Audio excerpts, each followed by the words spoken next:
A report from Group 17 by Robert C. O'Brien, Chapter 10. The early church bells rang gently across the woods to Fergus's cabin, reminding him that it was Sunday. In the cabin, it was easy to lose track of days with only the noises of the wind and the songbirds to break the flow of time. The morning sun shone horizontally through the cabin window, striking the log wall next to his cot, turning the dark wood to lustrous gray. Fergus rose, made coffee, scrambled an egg, and packed his fishing box, placing in it beside his tackle 3 small plastic bottles. They were stoppered and, Colonel Attenborough had assured him, sterile. It occurred to him that on Sunday the river might be busy with fishermen, which would make it a bad day to try to sample the outflow from the Russian dock. That could, if necessary, wait over until Monday. The bottles had been obtained after a telephone call made late Saturday from Mr. Wilcox's house. The cabin itself had no telephone, which led an hour later to another meeting with the colonel and Mr. Bales. That, in turn, had followed an afternoon of hard study. After the police left, Fergus had eaten his hamburger and then taken from his suitcase, which he kept locked, the file of the transplanted reports Mr. Bales had given him. He sat at the trestle table and read them, first with curiosity, then with intense interest, but in the end with a feeling close to bewilderment. In a most peculiar way, they were unlike any scientific papers he had ever read. Drifting downstream in the canoe, he cast out his waxwing and went over the puzzle again, hoping for a bass to interrupt him. The morning was cooler than the preceding days, and he was grateful for a heavy rope-knit sweater he had brought from Cambridge. Perhaps it was due to the cold, too, that his dry fly drew no response from the water. There were 3 other boats in sight, each containing 2 fishermen. From what he could see, they were doing no better than he. Ahead of him, on his right, in the distance, he saw a boy attempting to ride a bicycle along the riverbank. He seemed to be having difficulty staying upright, as if the wheels were bogged in the soft ground. An odd place, Fergus thought, to ride a bicycle. When he looked again, he realized that it was the same boy he had seen before, with the woman and the 2 policemen. His mind turned back to the Schultz reports. Fergus was used to reading scientific papers from long practice. Even the most abstruse of them were usually quickly graspable. There was a sameness about them, as to format, even as to style, with their determinedly impersonal use of the passive voice. But there was something wrong with Dr. Schutz's papers. At first, it eluded him. He had decided that the author was merely bungling, perhaps senile, and was taking an oddly oblique approach to the problem at hand. The problem itself was direct, straightforward, and predictably horrifying. It was biological warfare, BW to its practitioners. In a word, murder, mass murder, in a style to make atomic warfare look like mercy killing. Fergus was sufficiently familiar with the allied worlds of war and science, the human means and the ends ape chosen, to know that there were men in secret laboratories toiling at programs like these, the slow, delicate work of creating the irresistible disease, the plague that could wipe out the population of a city, a country, a continent. On occasion, nature itself had shown that it could be done, had shown how it might be done. Breed a new germ in the dark slum sewers of Benares, send a camel caravan across the Asian steppes laden with spices and infection, and watch the Black Death explode across Europe, irresistible because it is new. When Columbus lands in the West Indies bearing guns, beads, and smallpox, there are perhaps 500,000 Caribs living there. Half a century later, there are none. During World War I, influenza, an old familiar virus, produces a mutant strain and kills 20 million non-combatants. Nature can sneer at the guns and gases of men, which have murdered only 1/5 as many. And Dr. Schutz knew, as Fergus knew, how to improve on nature, how to speed it up and nudge it in the desired direction. No longer does one wait for a mutation which may be years in coming. The modern biologist makes his own, by X-ray bombardment, by nuclear transplant, by alteration of the DNA, by removal with highly sophisticated submicroscopic surgery of an individual gene. So a whole new army of infections can be created against which man has no natural resistance, against which his antibiotics are ineffective. This was the work Dr. Schutz's papers described. He was chiefly concerned at the time he wrote them with two bacteria, one of a type called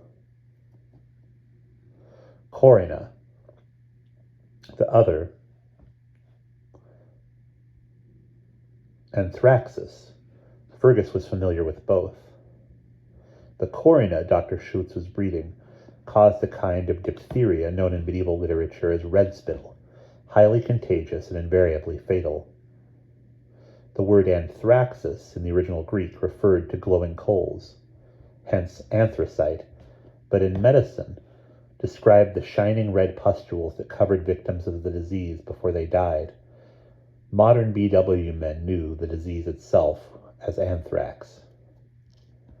In the sanitized Western world, both bacteria were so rare as to be almost unknown, but Dr. Schutz had, with the help of his military sponsors, obtained cultures of both, anthraxis from the Sudan, where it was endemic among cattle, and corina from a mosquito-ridden jungle in Malaysia.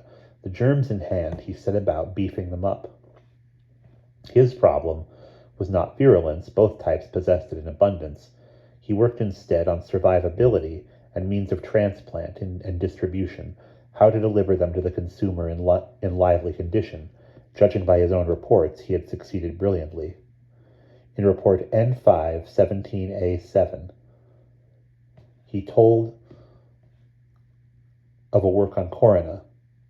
By a series of gene manipulations, he had produced a strain which had, for BW purposes, everything. First, it multiplied itself with explosive rapidity.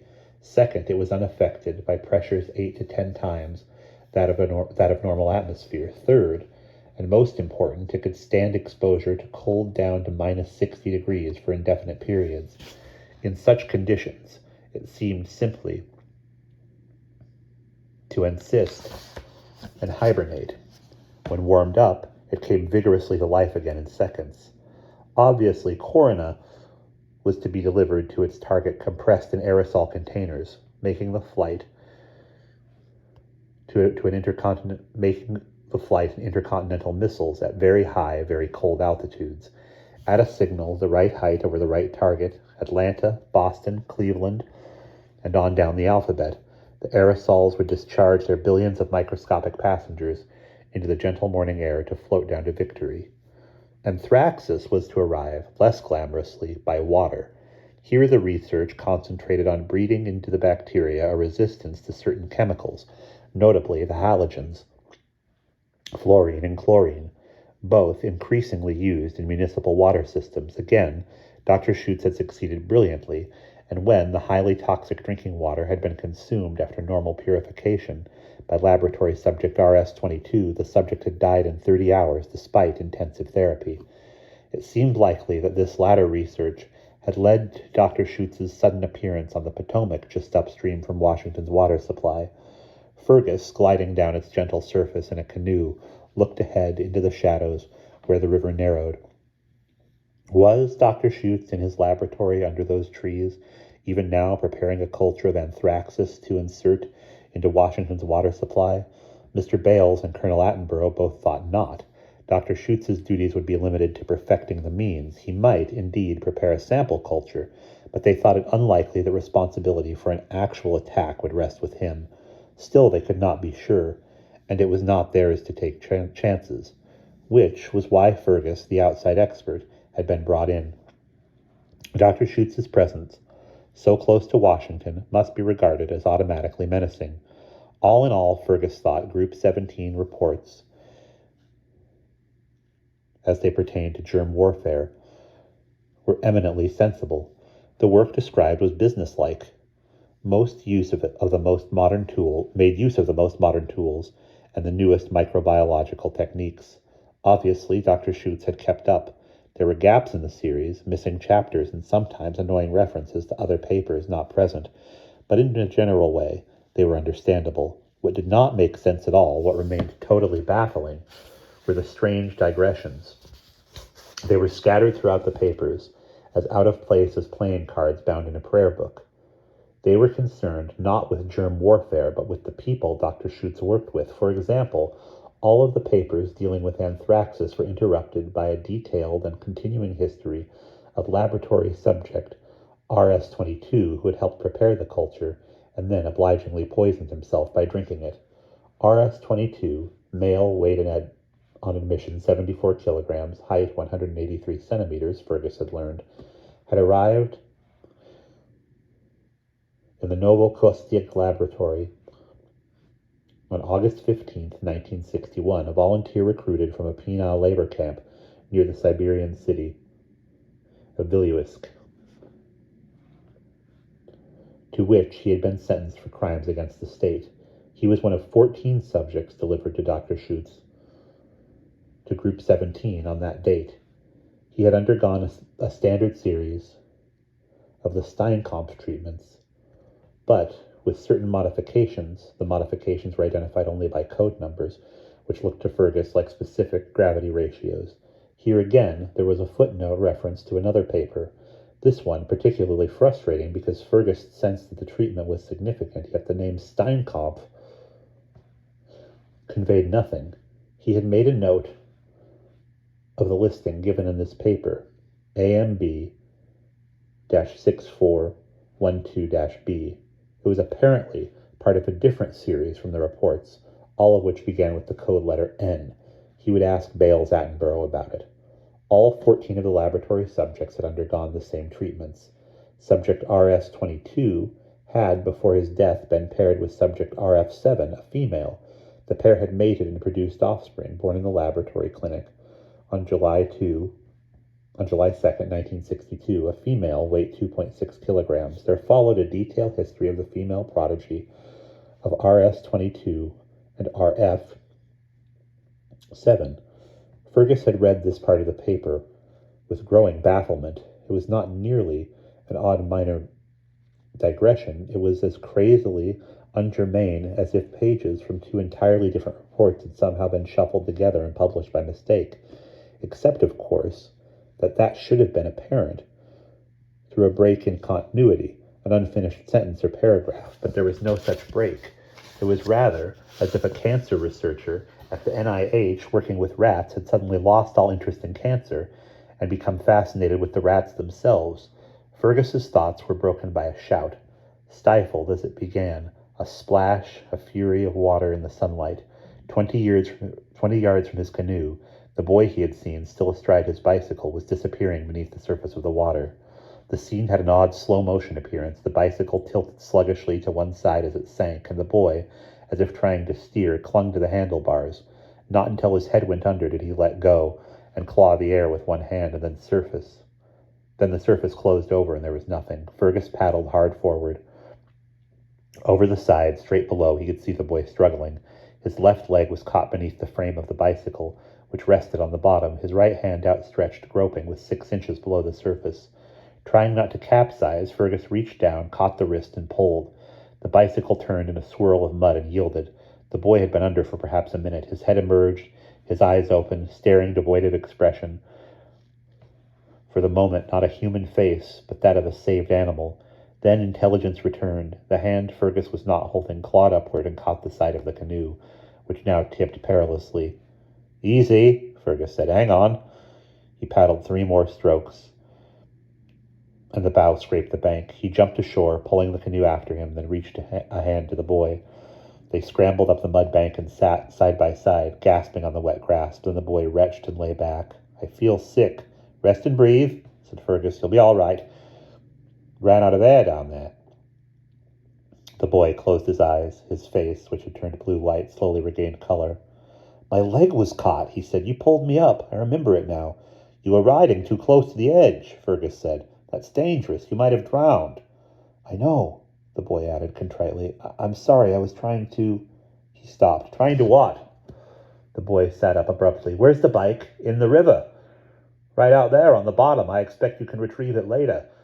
"But don't you see? That shows—" Now his face turned blue again. He shivered violently. "Lie down," Fergus commanded.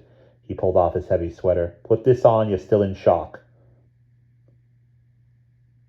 The boy obeyed. When his shivering subsided, he asked, "What does that mean? In shock?" It means you don't have enough oxygen in your brain. It wears off in a while. Lying down helps. The boy lay still, his eyes closed, and seemed to fall asleep. Then he spoke again. I feel better now. The sun's getting warmer. It is, said Fergus. But lie where you are a while longer, then try sitting up again. When you can walk, we've got to get you some dry clothes. Where do you live? Just up the hill, not far. He opened his eyes. His face looked better. If I hadn't got my leg caught, I could have swum to shore easily. I expect you could. It's only a few feet. Allie can swim like a fish.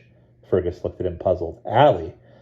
I forgot. I guess I'm still dizzy. You don't know her. She's my sister. They say she drowned, but she didn't. And that is the end of chapter 10.